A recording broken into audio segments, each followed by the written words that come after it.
These are the top running backs in PPR fantasy leagues. We're going to give you the top 24 running back rankings on this video today. So if you like these PPR videos, drop in the comments section and let us know. We love to hear your feedback. We might start doing some more PPR stuff. So like I said, top running backs today. Do us a huge favor. Make sure you like the video and make sure you are subscribed to the channel. We've got fantasy content coming out all season long. We can be your home for fantasy football content. So again, make sure you are subscribed. And if you want our exclusive content, which includes our rankings, it includes all of our articles, it includes databases, you get access to our Discord. And if you choose the Mother Flocker tier, you get a team review video from us and in our listener leagues. That's over on flockfantasy.com/domain. And if you use our code, like I said, you get 30% off, code domain. All right. Like I said, today we are doing the top 24 running backs in PPR fantasy leagues. And at the top, this should be no surprise to anybody, but Christian McCaffrey is going to be in the S tier here. Christian McCaffrey, traded mid last season to the San Francisco 49ers, and there's honestly maybe not a better offense in the entire NFL for this guy. Being in Kyle Shanahan's office, he's going to get, I think he had like a 20% target share last year, which is absurd for a running back, but obviously he was hyper productive. His win rate last year was well above average. 15%. Even after going in the top 3 picks last year, he's still going in the top 3 picks. We have argued even that he should maybe be going after Justin Jefferson, but with the amount of opportunity he's going to get there, with the high-powered offense that he's going to be in, they're going to continue to lean on Christian McCaffrey. And as long as he is healthy, he is the most productive running back in PPR leagues, period. And this guy, Austin Eckler. Austin Eckler last year, obviously, we saw him be the 4th most or 5th most productive player, period, of all positions in PPR leagues. And so with Austin Eckler this year, Kellen Moore coming in to run that offense in LA. There could be some questions about how much he's going to be used, if he'll get more workload, if he'll get less. We are not personally super concerned. Obviously, we're putting him in the S tier. So our bet is that Austin Eckler is going to have another monster year. He's going late first, early second in best ball drafts, and I think he's going about the same place in PPR drafts. So he's a good value to be had. Both of those guys are set to have elite producing years in PPR leagues this year. And then we're going to drop down to the A tier.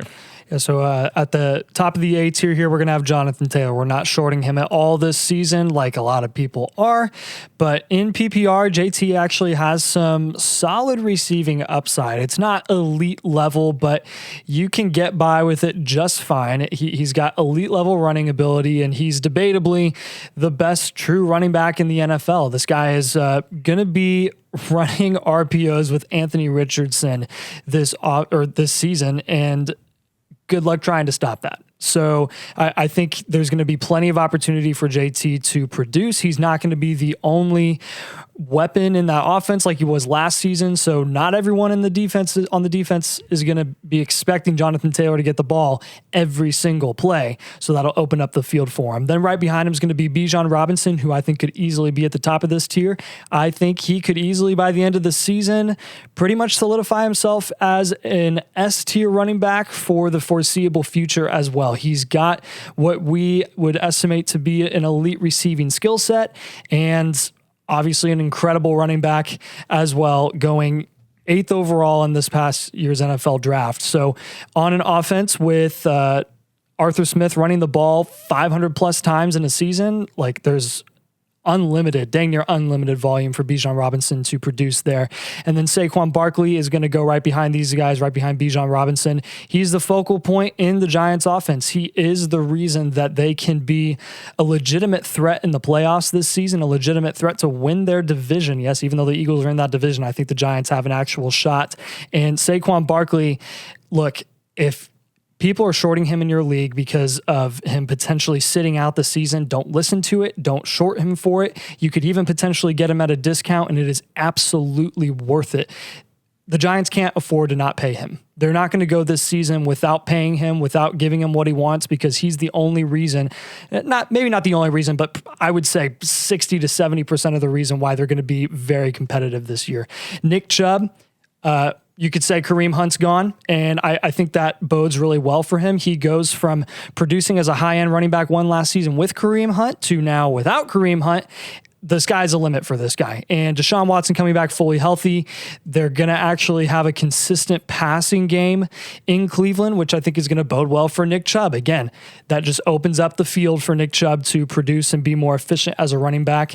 And while I don't think he has the ceiling that these guys ahead of him have, which is why he's at the end of this tier, his floor is incredibly high, which means that he's very, very safe. And there's not really, I don't think there's much that he's going to do that'll be incredibly disappointing, even if he doesn't, live up to his ranking that we have him at running back 6. If he finishes at RB8, RB9, I honestly think that's his floor. At RB7 and kicking off the B tier, we have Derrick Henry. And honestly, it's a really conservative ranking for Henry, considering since 2019 in 55 games, Derrick Henry has been an RB1 in 58% of those. Like, the guy wins you leagues, and he's proven that every year for the last 4 years, really. And I don't know why we're viewing it any differently this year. Derrick Henry is still one of the best running backs in the NFL, and we don't expect that to change. If you're worried about PPR, well, he led the league in yards per route run last year among running backs. So that's not an issue either. Behind him, we have Josh Jacobs. Josh Jacobs was obviously dominant last year. He had 2,000 yards from scrimmage, and he was an RB1 in 53% of his games.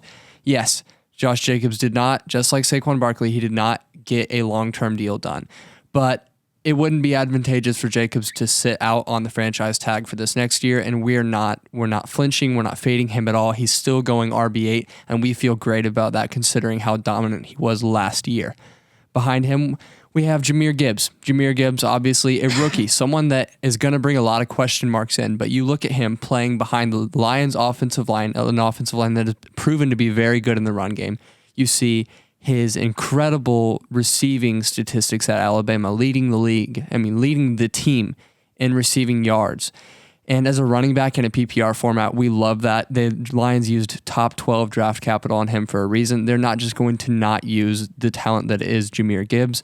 Behind him, Tony Pollard. Tony Pollard is someone we're not high on, and you can see that. We have him quite a bit lower than the average fantasy analysts. But with Pollard, yes, he was good last year in the few games that Zeke did not play, but how will that look when coming off of an injury? Tony Pollard was injured last season. A lot of people are forgetting that. How will he handle a full workload? We don't know yet. So honestly, this is pretty conservative for him, and we don't think the sky is necessarily the limit, but we're giving him enough credit to have him this high. He is primarily a receiving threat in Dallas's offense, which is why we even were willing to rank him this high in PPR specifically. We're lower on him in other formats, but since he is pretty much the only running back in that offense, you have to give him the nod comparatively to Aaron Jones, who's going to be next. There you go. Yeah, with Aaron Jones, last year he was 8th among running backs in PPR leagues, and he was 9th in rush yards and 10th in receiving yards. So this guy just continues to produce. Not only that, but he gets the touchdowns. He has the credit with Aaron Rodgers, who's no longer there. And guess what? Now you're putting in a new quarterback in Jordan Love, and Jordan Love is going to depend on his veteran players, on his veteran playmakers. And really, Aaron Jones is the only one. Christian Watson does not have enough experience, and we expect him to be very good this year. At his current price, absolutely someone we're smashing. And last, we have Joe Mixon. There were a lot of questions with Joe Mixon. We didn't know if he'd even be on the Bengals this year, but we stood firm. We stood our ground, and there you go. Yesterday, Joe Mixon signed again with the Bengals. Not signed again. They reconstructed his contract, and Joe Mixon is a lock. He will be on the Bengals this next year, and on an offense that is that potent, you want those touches. In the C tier, we're going to start with Ramondre Stevenson. Ramondre obviously had a very good stretch of the year last year. From weeks 3 to 12, he was an RB1 multiple times. He was getting a ton of receptions. He was also rushing the ball very well. So we saw the upside from Ramondre Stevenson. The problem with Ramondre Stevenson, the reason we have him lower than other people, lies in the fact that in the last couple weeks, in his last 5 games in particular, actually, I'll go even far as his last 7 games. His last 7 games here were his carries in the rushing games. He had 7, 10, 3. He had games of 19 and then 13, 8, and 6. So he was in single digits for 4 of those last 7 games. The opportunity decreased as the season went on. Even when Damian Harris came back, he was taking some snaps from Ramondre Stevenson.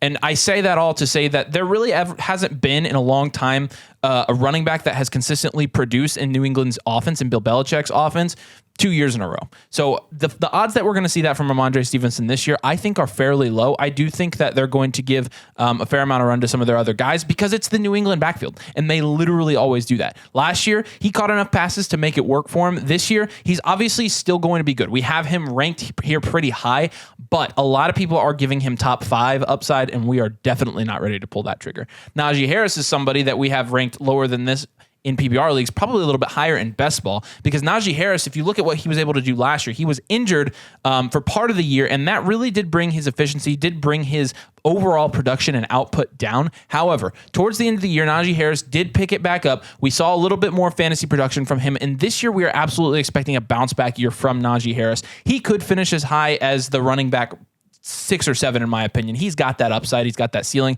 We're looking for a bounce back year from him. Breece Hall, we're going to be really conservative with because he is coming off an ACL injury. And what we've learned about running backs coming off that ACL is it usually takes them a year. So with Breece Hall, we're still going to be careful. This is pretty high still for Breece Hall. This is a testament to the type of player he is and how dynamic of a fantasy asset he is. He is so freaking explosive. I think when he is healthy, he's one of the better young backs in the league. To be honest with you, I think he's extremely good in the receiving game. I think he's extremely good on the ground. You saw it in spurts last year. I mean, I thought splurts as soon as I said it, but we saw it in splurts last year. I mean, he was absolutely explosive. It was a bummer he went down, but if he is able to stay healthy, I mean, there are rumors. It was a clean ACL tear, so there are rumors he will be able to come back. If he is able to stay healthy, that obviously changes things. So we're going to be conservative and put him right here. James Conner, we're going to put higher than most people. James Conner, I don't really understand the disconnect. The dude has consistently produced in fantasy football for the last couple of years. He has absolutely zero competition in Arizona. They will not have Kyler Murray, so they're not going to be throwing the ball a whole lot. He's going to get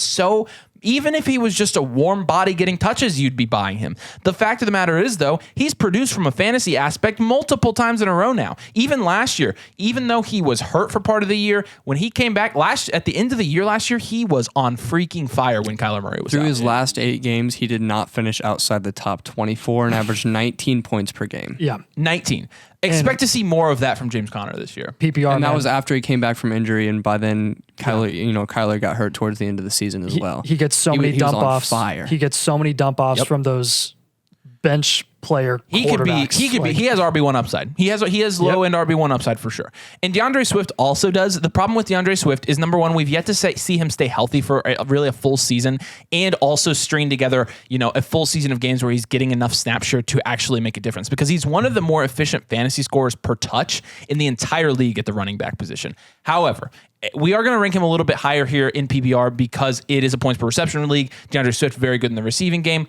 We still have to be careful. Like I said, we've got to see DeAndre Swift do it. We've got to see where he fits in the Eagles offense. Jalen Hurts, the potential concern there would be that Jalen Hurts doesn't give a whole lot of checkdowns. He runs the ball some. So how much opportunity will he get? We don't know. How much will Rashad Penny play? We don't know, but we're probably going to guess that Rashad Penny is going to get hurt. Just a bold prediction there. So with Swift, it's kind of a wait and see, but we are optimistic on him because of his receiving upside and because we are playing in PPR leagues. Then we're dropping down to the D tier. So with the D tier starting out here is going to be Kenneth Walker. And I understand that the reason he's down here is honestly not as much because of Zach Charbonnet, but more because of his PPR upside, which is not very much, if anything at all. I mean, last season he showcased it a little bit, like once or twice maybe during the season, but it was pretty clear that wasn't really his elite skill set, his best skill set. And I think the Seahawks noticed that, saw that, which is why they took a clear receiving threat in Zach Charbonnet in the second round in this year's draft.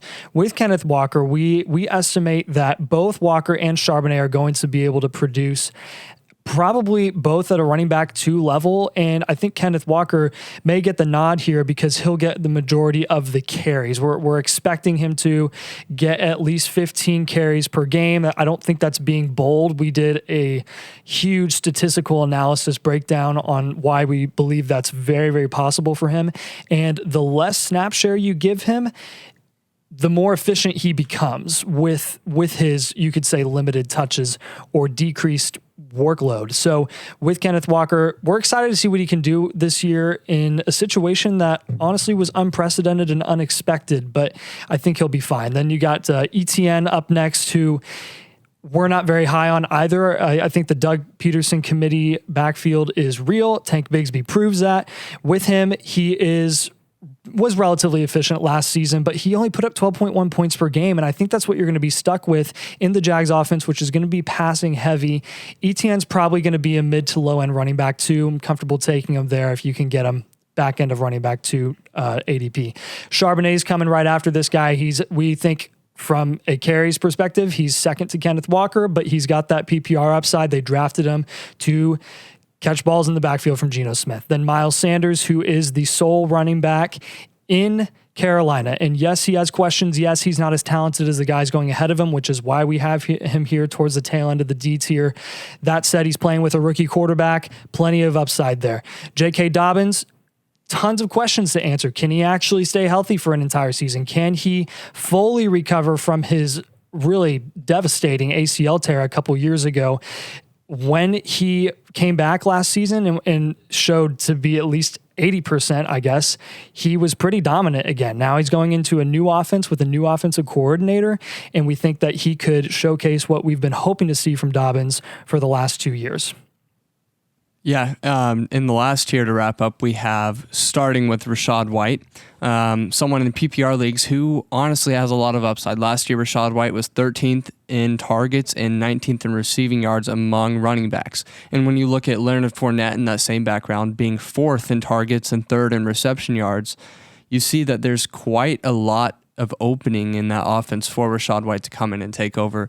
And in a PPR league, he could really turn that into some good production. Behind him, you have Alexander Mattison, someone who really is just a warm body getting carries. And it's a phrase we use often, but he hasn't flashed incredible efficiency, not even really notable efficiency throughout his career. But the one thing he has done is whenever Dalvin Cook was hurt, Alexander Mattison came into that offense and he produced enough for you to not really notice the absence.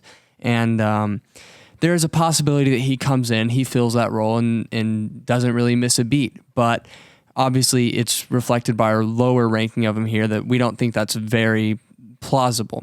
Behind him is another warm body in the Houston Texans backfield, and it's Dameon Pierce. Dameon Pierce, through the beginning of last season, really came out of nowhere to produce pretty well. He had a very respectable rookie year, being an RB1 23% of the time and finishing inside the top 24 as an RB2 46% of the time. You know, not much is going to change there. They're bringing in CJ Stroud and some extra weapons in the passing game, and really, if anything, that could help Dameon Pierce open up some running lanes, and top 24 is pretty plausible for him. And the last guy we have is Cam Akers. Cam Akers has struggled with not only injury in his career, but even last year sitting out, requesting a trade, and really no one in the league wanted him. But towards the end of the year, he had a stretch where he was kind of on fire, and a lot of people like to bring up that he was an RB1 in 4 out of his last 5 games, and even being RB1 overall in one of those. But the thing with Cam Akers is that offense in LA is going to struggle. Matt Stafford is not the Matt Stafford we saw 2 years ago. He's dealing with injury, and Cooper Kupp is there, but we're not really sure if Cam Akers will be able to string together a solid season, but he will be getting the carries. He's the only legitimate running back in that backfield. Yeah, absolutely. Let us know what you would change about these top 24 running back rankings in PPR leagues. Again, I say this on every rankings video we do, but how running backs finish at the end of the year is not going to be the same as the ADP they're being drafted at now. So everybody's rankings are going to be subjective, and anybody's rankings are as good as ours, and ours are as good as anybody else's. That's just how it is, and we cannot predict the anomalies that are going to happen in the NFL season. So do us a huge favor. Make sure you like the video. Make sure you are subscribed as well. We're trying to get to 1,000 subscribers. If you head over to flockfantasy.com/domain, you get 30% off the entire site. That's where all of our exclusive content is, all of our rankings for Best Ball, for PPR, for Dynasty, all of the articles that we release and other creators. You get access to the Discord when you get a bunch of features there. If you choose the Mother Flocker tier with our code domain, we will review one of your fantasy teams on a video. So make sure you're doing that. As always, we appreciate you watching. Thanks for joining us, and we'll see you later.